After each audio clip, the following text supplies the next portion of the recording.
Hello दोस्तों, welcome back to my YouTube channel.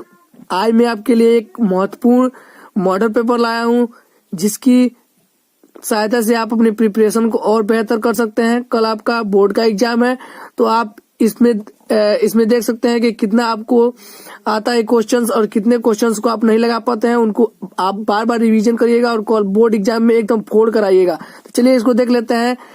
पहला इसमें है खंडकों में रानी केत की कहानी के लेखक कौन है। तो पहला इसमें विकल्प दिया है इंसा आलम खां, सदा सुखलाल, लल्लू नाम और सदर मिश्र। इसमें से कौन सा आंसर सही है आप बताइए कमेंट बॉक्स में। आवारा मसीहा नामक जीवनी विधा के लेखक है धर्मवीर भारती, विष्णु प्रभाकर, मोहन राकेश और यशपाल। हिंदी एकांकी का जनक माना जाता है उपेंद्र नाथ अश्क को, मुंशी प्रेमचंद्र को, मोहन राकेश को और डॉक्टर राजकुमार वर्मा को। स्कंद गुप्त नाटक के लेखक है मुंशी प्रेमचंद्र, जयशंकर प्रसाद, लक्ष्मी नारायण मिश्र और धर्मवीर भारती। ये सब इम्पोर्टेंट क्वेश्चन है, इनको आप जरूर से याद करके जाइएगा और बोर्ड एग्जाम एकदम फोड़ कर आइएगा। आनंद कदनावनी नामक पत्रिका के संपादक थे महावीर प्रसाद द्विवेदी, बद्रीनाथ चौधरी, प्रेमगन, मुंशी प्रेमचंद और बालकृष्ण भट्ट। निम्नलिखित कवियों में से छावाद कवि है जयशंकर प्रसाद, बिहारी, नागार्जुन और जगन्नाथ दास। सुमित्रानंद पंत को उनकी किस रचना पर ज्ञानपीठ पुरस्कार मिला था। लोकायतन या युगांत, कला और बूढ़ा चांद या चिदंबरा। कामायनी महाकाव्य में सर्गों की संख्या होती है 9, 12, 15, 17। छायावाद के प्रवर्तक माना जाता है सुमित्रानंद पंत, जयशंकर प्रसाद, सूर्यकांत त्रिपाठी निराला और रामदास सिंह दिनकर। दिए गए पद्यांश पर आधारित निम्नलिखित प्रश्नों के उत्तर दीजिए। ये 10 अंक आएगा आपके लिए। मुझे मानव जाति के दुर्गम निर्बम, ये एक गद्य होगा और इसके नीचे क्वेश्चंस दिया है, इसको आप देख लीजिए कौन कौन से क्वेश्चंस। इसी में इसका आंसर भी दिया गया है और इसी में से ढूंढ कर आपको लिखना है। चलिए इसके आगे बढ़ते हैं। इसमें अथवा करके और क्वेश्चन दिया, मैं यह नहीं मानता हूँ और इसमें यकीन से भी परे। इसको आप देख लीजिएगा और इसमें नीचे क्वेश्चंस है, इन्हीं को ढूंढ कर आपको लिखना है। तो ये तो बहुत आसान होता है, ये सब कोई कर लेते हैं। दिए गए पद्यांश पर आधारित निम्नलिखित प्रश्नों के उत्तर लीजिए। ये भी 10 नंबर का यह पद से पूछा जाता है। सुख भोग खोजत सब, और इसमें पैराग्राफ है और नीचे क्वेश्चंस है। इसमें से ढूंढ कर आपको लिखना है और बताना है किस पार्ट का और किस कवि का क्या नाम है। इसमें अथवा करके एक और क्वेश्चन दिया है, इसी को आपको वैसे ही करना है। आपको पार्ट का नाम देखना है और इसमें क्वेश्चन दिया है, उसी को उत्तर आपको लिखना है, बस इसी में से। चलिए इसके आगे बढ़ते हैं। इसके आगे है ध्रुव यात्रा। 6वां क्वेश्चन है ध्रुव यात्रा अथवा कहानी के उद्देश्य पर प्रकाश डालिए। शब्द सीमा मतलब 80 शब्द से अधिक नहीं होना चाहिए, अधिकतम 80 शब्द आप लिख सकते हैं। ध्रुव यात्रा या बहादुर कहानी पर, और अथवा में दिया पंचलाइट अथवा बहादुर, दोनों में से कोई आप एक करना है कोई। 7वां इसमें दिया स्वपठित खंड काव्य के आधार पर किसी एक खंड के एक प्रश्न का उत्तर दीजिए। अधिकतम शब्द सीमा 80 शब्द, 80 शब्द से अधिक नहीं लिखना है आपको। और इसमें चलिए खंड का देख लेते हैं। क इसमें दिया गया है 8वां का क। दिए गए संस्कृत गद्यांशों में से किसी एक का संदर्भ हिंदी में अनुवाद कीजिए। ये आपको गद्यांश दिया रहेगा और नीचे आपको हिंदी में अनुवाद करना है और ये किस पार्ट का है अगर आप जानते होंगे तभी आपको संदर्भ लिख पाएंगे, वरना नहीं लिख पाएंगे। तो आप जरूर इसमें पार्ट का नाम याद कर लीजिएगा कि किस पार्ट से ये जो गद्यांश है वो किस पार्ट से लिया गया है। तो आप देख लीजिए, ये आपको जरूर तैयार कर लीजिएगा। ये बहुत ही इम्पोर्टेंट क्वेश्चन है और ये बार बार पूछा जाता है, उन्हीं को मैं आज आपको कराने वाला हूँ।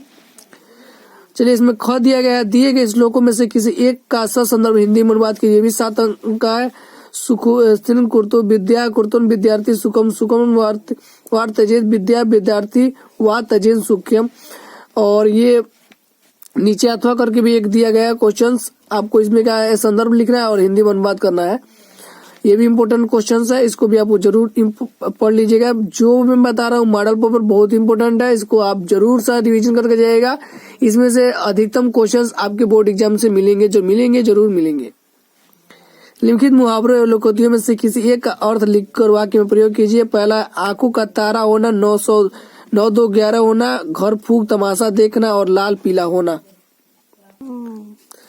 निम्नलिखित शब्दों का संधि विच्छेद और सही विकल्प चुनकर लिखना है। महर्षि का संधि विच्छेद क्या होगा और इसमें दूसरा दिया गया है विद्यालय का संधि विच्छेद क्या होगा और मध्वरी का संधि विच्छेद क्या होगा। ये तीनों संधि बहुत ही इंपोर्टेंट है।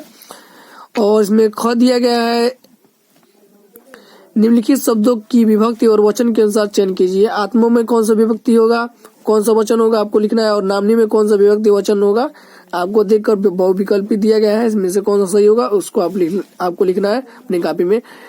11वां का जो क दिया गया निम्नलिखित शब्द युग्मों का सही अर्थ चयन करके लिखिए। पुरुष एंड परस एंड, और दूसरा दिया गया है जलज और जलद। निम्नलिखित शब्दों में से किसी एक शब्द के दो अर्थ लिखिए। कर, कनक और अंबर। इसके क्या है, एक शब्द के कोई एक, आपको कनक का मतलब होता है धतुरा और सोना, इसके क्या है दो अर्थ मैंने बता दिया, कनक का धतुरा और सोना, आपको ऐसे ही लिख लेना है।